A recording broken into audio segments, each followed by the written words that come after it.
Voilà, avec le départ de l'école d'application et de l'infanterie, l'aglo perd donc des emplois, mais aussi un très beau musée. Que comptez-vous faire par rapport à cela? Eh bien, il est évident que la décision du ministère de l'Armée de fermer deux grandes écoles, l'EAI et l'ENSAM à Montpellier, va générer beaucoup de pertes d'emplois. Mais au-delà des pertes d'emplois économiques, ce n'est pas sur ce sujet que je veux répondre à la question, il y a également une perte de culture intéressante par le musée de l'EAI, le musée de l'infanterie. Ce musée qui est rattaché actuellement à l'EAI est un musée remarquable. C'est le deuxième musée en France après celui des Invalides.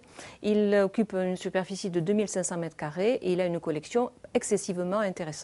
À ce titre-là, le président de la communauté d'agglomération a déjà écrit au ministère de l'Armée pour signifier que nous serions intéressés pour rester et garder tout ou partie de ce musée de l'infanterie, soit sur place, soit pour l'intégrer dans le musée de l'histoire de France en Algérie, qui est un des musées que nous allons effectivement ouvrir à la fin de l'année 2011.